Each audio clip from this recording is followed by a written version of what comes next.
અમરેલીના બાબરામાં ખુલ્લી ગટરો અને રોડ રસ્તા વગેરે પ્રાથમિક સવલતોના અભાવે લોકો ત્રાહિમામ થયા છે। નદીઓ હોય કે બસ સ્ટેશન, બજાર હોય કે પછી મોહલ્લો, બધી જ જગ્યાઓ પર કચરાના ઢગલા ઉભરાતી ગટરના પાણી જોવા મળી રહ્યા છે। ત્યારે એક વૃદ્ધ માજી કયા કારણોસર મીડિયાના કેમેરા સામે રડી પડ્યા।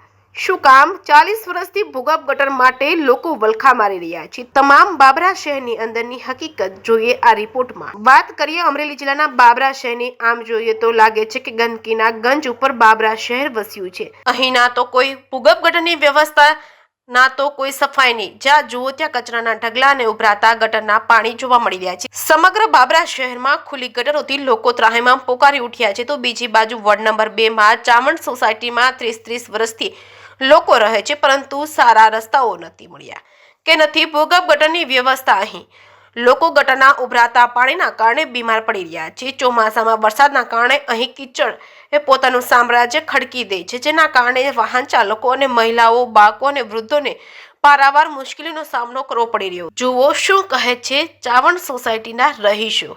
મારું નામ સોલંકી મુકેશભાઈ હીરાભાઈ છે। સાવંડ સોસાયટીમાં રહીએ છીએ, કમર્સી હાઈસ્કૂલની પાછળ। અમારે ત્યાં રોડ અને ગટર લાઇનનો પ્રોબ્લેમ છે। રોડ ઉપર રોડ બનેલો નથી, તો ગટર લાઇનનું ખુલ્લું પાણી જવાથી બાળકો અને અમારા અહીંયા રહી બીમાર થાય છે। અમારી માંગ એટલી જ છે કે રોડ અને ગટર લાઇન કમ્પ્લીટ અમને કરી આપો। વેરો ટાઈમ ટુ ટાઈમ અમે ટાઈમ ટુ ટાઈમ ભરીએ છીએ। અમે ટાઈમ ટુ ટાઈમ તમામ સરકારી કામ કરીએ। મારું નામ જીતુભાઈ પરમાર છે। હું બાબરામાં નીલવડા રોડે ચાવંડ સોસાયટીમાં રહું છું, વોર્ડ નંબર 2માં। અમારે છેલ્લા 25-27 વર્ષથી ગટરનો અને રોડ રસ્તાનો પ્રશ્ન છે, અને ઘણી વખત રજૂઆત કરવા છતાં લગતા વળગતા અધિકારી જે કાંઈ હોય તે ઘણી વખત રજૂઆત કરવા છતાં એનું કાંઈ નિવારણ આવેલ નથી। છેલ્લા 25 વર્ષથી અમે આ હાલાકી ભોગવી રહ્યા છીએ, અને શા માટે નથી કાંઈ કરતા એ સમજાતું નથી। અમારે જો જ્યાં હોય ત્યાં પાણીને ગટરના પાણી ઉભરાઈને ચાલ્યા જાય છે, એના કારણે ગંદકી, મચ્છરનો ઉપદ્રવ થાય છે, બીમારી વધે છે। કોઈ બીમાર વ્યક્તિ હોય, નાના બાળકો છે, બૈરાઓ છે, એ બધા હેરાન થાય છે। ચોમાસા દરમિયાન રસ્તો પાકો ન હોવાથી આ બધું વાહન ચલાવવામાં મુશ્કેલી થાય છે। પછી મેઇન રસ્તો તો અમારે છે જ નહીં। મેઇન રસ્તો શા માટે નથી બનતો એ ખ્યાલ નથી આવતો। ઘણી વખત રજૂઆત કરવા, ગટર લાઇન નથી, મેઇન રસ્તો નથી। હવે એના માટે કંઈક ઘટતું કરે સરકારશ્રી, એવું નિવેદન। હવે વાત કરીએ તો વોર્ડ નંબર 4 માં આવેલી હવેલી શેરીની, જ્યાં આઝાદી પછીથી આ દિવસ સુધી ગટર વ્યવસ્થા નથી। મહિલાઓને પણ ઘર વપરાશના પાણીનો ડોલ વડે બહાર નિકાલ કરવો પડે છે। કપડાં અને વાસણ ધોયાના પાણી બજારોમાં ખુલ્લા નીકળી રહ્યા છે। અહીં હવેલી શેરીના લોકો દ્વારા વર્ષોથી ભૂગર્ભ ગટર માટે માંગ કરી રહ્યા છે, પરંતુ નગરોળ તંત્ર કોઈનું કંઈ સાંભળવા તૈયાર નથી। અહીંના સ્થાનિકના 75 વર્ષીય વૃદ્ધા નગરપાલિકાના પાપે પડતી મુશ્કેલીઓ વર્ણવી રહ્યા હતા, ત્યારે તેની આંખોમાંથી અશ્રુઓની ધારાઓ વહેતી થઈ ગઈ। હજુ કેટલા હેરાન કરવા છે લોકોને, જુઓ શું કહે છે રડતા રડતા વૃદ્ધ માતા અને તેનો દીકરો।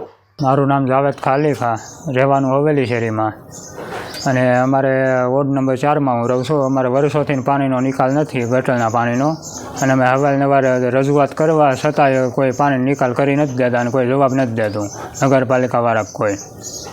મકાન ખાલી કરીને 2 જણા તો અહીંથી વૈયા ગયેલા છે આ પાણીનો નિકાલના લીધે। ગટરનું પાણી અહીંયા ક્યાંય નિકાલ જ નથી। પાણી ચોમાસામાં પાણી બધે આખી શેરીમાં ભરાય છે, ચોમાસાનું ગટરનું બધું। કપડાં ધોઈને પાણી નાખવા ક્યાં જવાનું? કપડાં ધોઈ તો અમારે પાણી છે ને આ બધું ઓલી આઘું નાખવા જવું પડે છે, કુંડીઓ કાઢવી પડે, ડોલું ભરી ભરી। તો શું માગણી છે તમારી? મારી એક જ માગણી છે, પાણીનો નિકાલ, અમને ગટરના પાણીનો નિકાલ કરી દે। હવે વાત કરીએ બાબરા શહેરની સફાઈ વ્યવસ્થાની, તો આપ આ વિડીયોમાં જોઈ શકો છો કે બાબરા શહેરમાં કેવી સફાઈ થતી હશે। એક બાજુ સરકાર સફાઈ માટે કરોડો રૂપિયા ખર્ચી રહી છે, તો બીજી બાજુ બાબરા શહેરમાં સફાઈના નામે મીંડું છે। બસ સ્ટેશન હોય કે નદી કે ઘર હોય કે મોહલ્લો, બધી જ જગ્યાએ કચરાના ઢગલા જોવા મળી રહ્યા છે। બાબરા શહેરની વચ્ચે પોશ વિસ્તારમાં આવેલી સ્થાનિક નદી ગંદકીથી ખદમદી રહી છે। નદીના પુલ ઉપર નાના વ્યાપારીઓ પોતાના ધંધાર્થે ઊભા રહી વ્યાપાર કરે છે। બાબરા શહેરના બાળકો, મહિલાઓ સહિતના ત્યાં ખરીદી કરવા આવે છે। શહેરની મધ્યમાં આવેલા આ નદી કચરા અને ગટરના પાણીથી પ્રતાડિત થઈ રહી છે. ગંદકીના કારણે આસપાસના વિસ્તારોમાં ખૂબ જ દુર્ગંધ આવે છે. લોકો બીમાર પડી રહ્યા છે. અરે એની તો ક્યાં વાત કરવી. અહીં તો બાબરા નગરપાલિકા દ્વારા બાકડા નાખી વૃદ્ધો અને બાળકો માટે બેસવાની સુંદર વ્યવસ્થા કરવામાં આવી છે. બસ માત્ર વ્યવસ્થા જ કરવામાં આવી છે. પછી આ નગરપાલિકા સત્તાધીશોએ જગ્યા જ ભૂલી ગયા અને બાકડા હાલમાં કચરાના ઢગલાઓ વચ્ચે ધૂળ ખાઈ રહ્યા છે. પાલિકાના કોઈ સફાઈ કર્મીઓને ત્યાં સફાઈ કરવાનું કહેવામાં નથી આવતું. બસ લોકોના કરોડો રૂપિયાના બેફામ વેડફાટ કરી મસ્ત મોટા બિલો સરકારી ચોપડે ઉઘરાવી લેવામાં આવે છે. ત્યારે આમ આદમી પાર્ટીના શહેર પ્રમુખે ભાજપ શાસિત નગરપાલિકા ઉપર આક્ષેપો કર્યા છે કે બાબરાનો કોઈ વિકાસ કરવામાં નથી આવ્યો. વિકાસના નામે મસ્ત મોટો ભ્રષ્ટાચાર કરી સત્તાધીશો પોતાના ખિસ્સાઓ ભરી રહ્યા છે. મારું નામ ભરાડ કૌશિક, હું આમ આદમી પાર્ટી બાબરા શહેર પ્રમુખ છું. આજે બાબરાની જનતા બાબરા નગરપાલિકા ભાજપ શાસિત નગરપાલિકા છે એની પર આશા રાખીને બેઠી હતી કે કંઈક વિકાસ કરશે. એની બદલે બાબરામાં ક્યાં ગટરની વ્યવસ્થા નહીં, પાકા રોડ રસ્તાની વ્યવસ્થા નહીં અને જ્યાં બેસવાનું બનાવે છે, બાકડા બનાવેલા છે ત્યાં એટલી ગંદકી છે કે વૃદ્ધો કે કોઈ બીજા કોઈને બેસવું હોય તો બેસે કઈ રીતે. અને યુરિયન એટલે કે આપણે ગુજરાતીમાં ઉતરણી કહીએ એ કારોબાર નદીને વચ્ચે બનાવેલી છે અને અમુક સિમેન્ટ કોંક્રીટ રોડ બનાવેલા છે તે હજી 1 વર્ષ દિવસ નથી થયું ત્યાં તો એ રોડ આખો પૂરો તૂટી ગયો છે. તો બાબરા નગરપાલિકા ભાજપ શાસિત નગરપાલિકા છે શું કરે છે? બસ એક જ પૈસા ખાવ ભ્રષ્ટાચાર કરવાનું એક જ કામ છે. નકરો ભ્રષ્ટાચાર ભ્રષ્ટાચાર ભ્રષ્ટાચાર. શું માગણી છે? અમારી માંગણી છે બાબરામાં જે આ બધા રહીશોની જે અગવડતા છે એ સગવડતામાં ઊભી કરો. ખાલી ભ્રષ્ટાચારમાં ન માનો.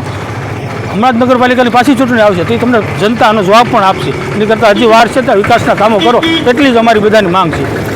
ત્યારે બાબરા નગરપાલિકાના કારોબારી ચેરમેનને ન્યૂઝ ટીમ દ્વારા આ બાબતે પૂછવામાં આવતા જણાવ્યું હતું કે હાલ બાબરા શહેરમાં સફાઈ અભિયાન શરૂ છે અને લોકોને પડતી હાલાકી તાત્કાલિક ધોરણે પૂરી કરી દેવામાં આવશે. રોડ રસ્તા બાબતે પણ અમારી કામગીરી શરૂ છે. અમે ચીફ ઓફિસરને પણ સૂચના આપી દઈશું તાત્કાલિક ધોરણે આ બાબતે યોગ્ય કરાવી આપે છે. મારું નામ મકવાણા અશ્વિન છે. હું બાબરા નગરપાલિકા કારોબારી ચેરમેન પ્રતિનિધિ છું. જે પ્રશ્ન છે સફાઈનો છે, ભૂગોળનો છે, જે કંઈ પ્રશ્ન છે એ અત્યારે સફાઈ તો ચાલુ જ છે. રાજકોટ ભાવનગર હાઈવે ઉપર દયારામ સર્કલથી રિલાયન્સ પેટ્રોલ પંપ સુધી બંને સાઈડ અત્યારે સફાઈ ચાલુ છે.